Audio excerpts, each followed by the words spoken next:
Hello everyone and welcome to our module on hypertension. Hypertension is generally defined as a blood pressure greater than 140/90, although lower values are sometimes used in high-risk populations. And one thing that's important to know about making a diagnosis of hypertension is that you need more than one measurement. If you monitor the blood pressure of a patient over 24 hours, you would see that it goes up and down throughout the day. So you don't want to base therapy on a single high value. You want to see what the blood pressure is doing over time. In the clinic, this means that you need at least two measurements.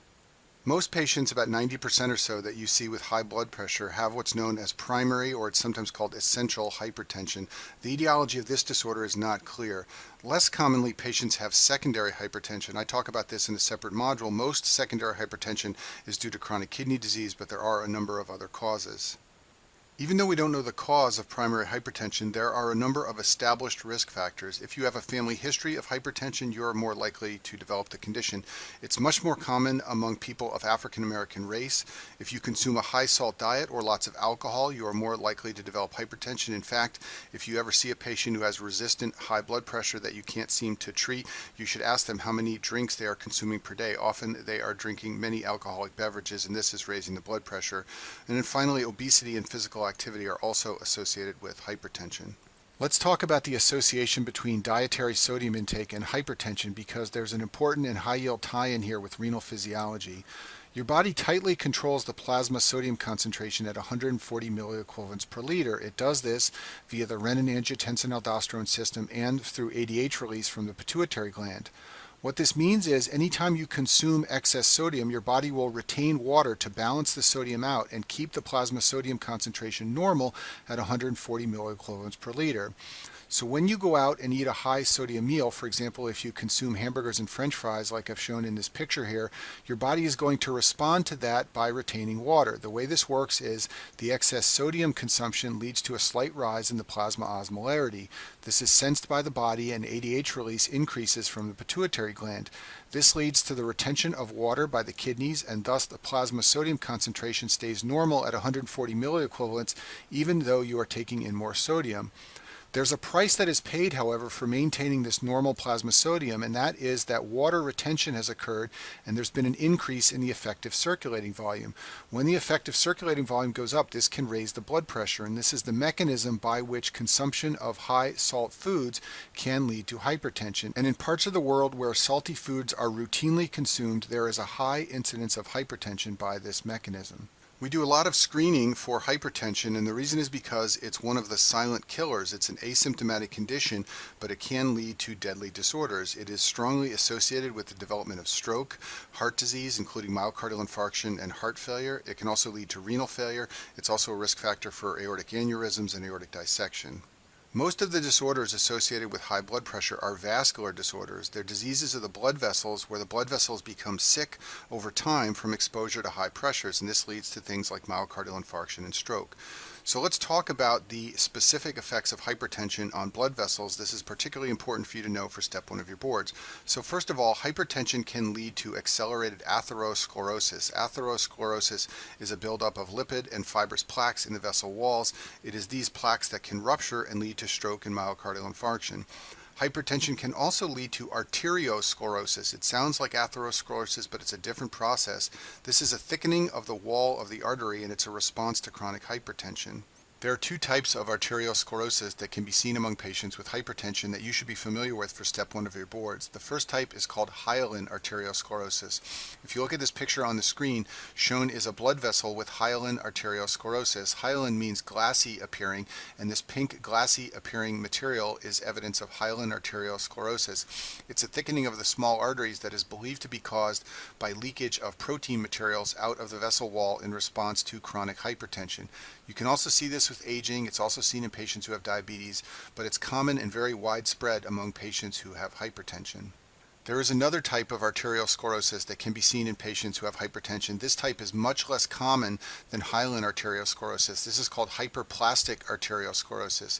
In this condition, the arteries begin to look like an onion skin. This is an example of hyperplastic arteriosclerosis shown on the screen here.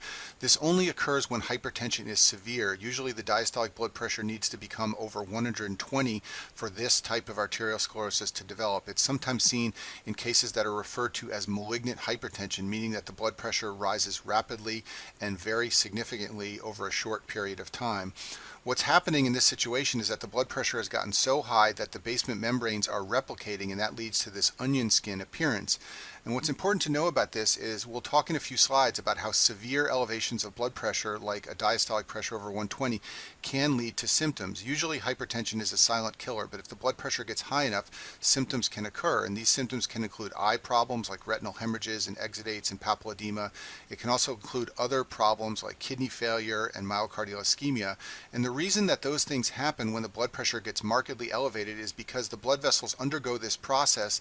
This can lead to ischemia and many of the complications of severe hypertension. Another microscopic process that can be seen in chronic hypertension is called arteriolar rarefaction.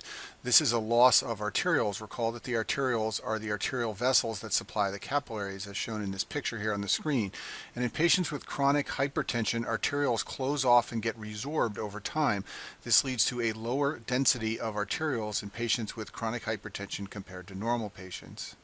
Obviously, in the setting of hypertension, the systolic and diastolic pressures may rise, but what you may not be aware of is the fact that the pulse pressure may also increase in hypertension.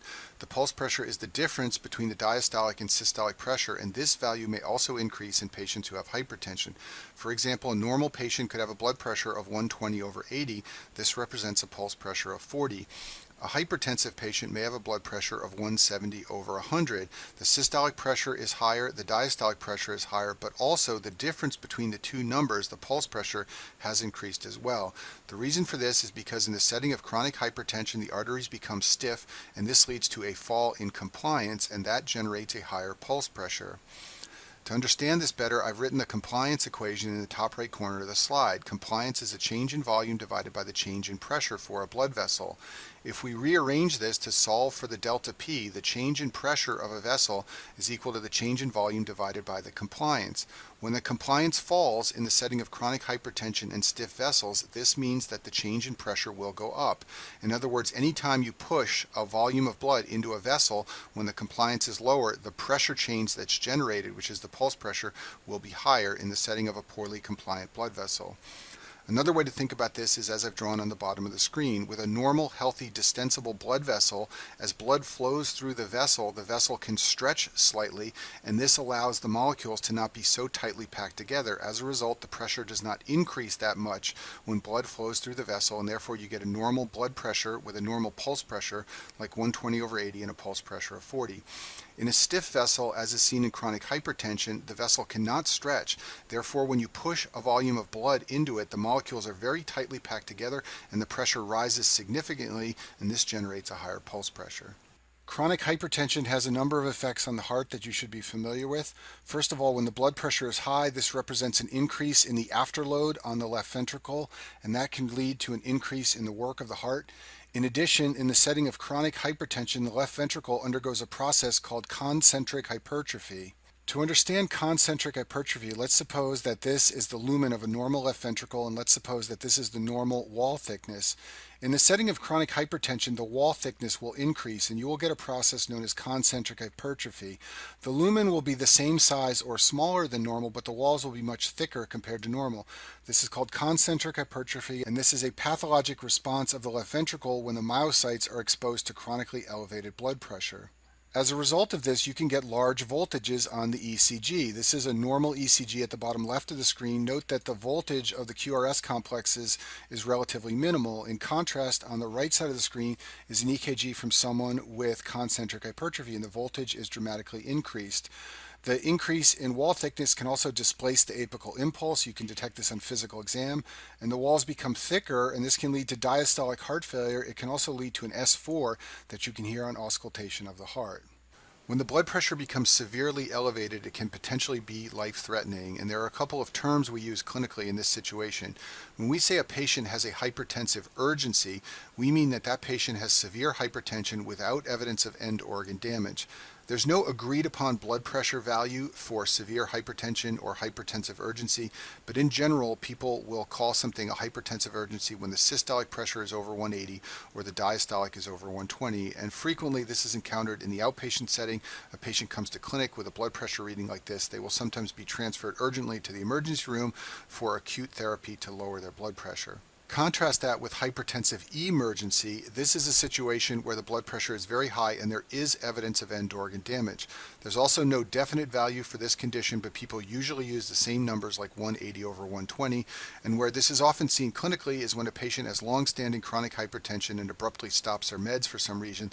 They can then develop this type of blood pressure and they can become sick from the blood pressure being so high. So what are the symptoms that can potentially develop when the blood pressure gets this high? Well, patients can develop neurologic impairment. This can present as problems with vision. There can be retinal hemorrhages, which you can see on fundoscopic exam, and the patient can develop confusion, which is evidence of encephalopathy. There can also be renal impairment. Patients who have poorly controlled blood pressure can develop acute renal failure. They can spill blood cells and protein into their urine, and this is all evidence of hypertensive emergency. And then finally, patients with very high blood pressure can develop cardiac ischemia. Basically, the afterload gets so high that myocardial ischemia develops, and patients can get symptoms like chest pain. Rarely, if the blood pressure is very poorly controlled, patients can develop microangiopathic hemolytic anemia. I talk about this condition in the hematology modules. This is mostly of historical significance. Before there were therapies for hypertension, patients would develop hemolytic anemia from high blood pressure. In the modern era, we usually don't see this. This is caused by endothelial injury from the high blood pressure that leads to thrombus formation, and if the blood pressure is controlled, the hemolytic anemia gets better. You will sometimes hear people use the term malignant hypertension. This is a historical term. Years ago, before there were good therapies for high blood pressure, most cases of hypertension were called benign. These patients had modestly elevated blood pressures that were stable over many years. A small subset of patients, however, had what was known as malignant hypertension. This was a rare form of hypertension that was often fatal. These patients had severe elevations of their blood pressure, like diastolic pressures over 120.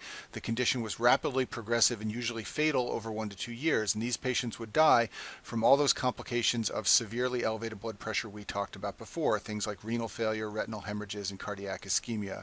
In the modern era, when people use the term malignant hypertension, they usually mean a patient who has severe hypertension that's difficult to control. And that concludes our module on hypertension.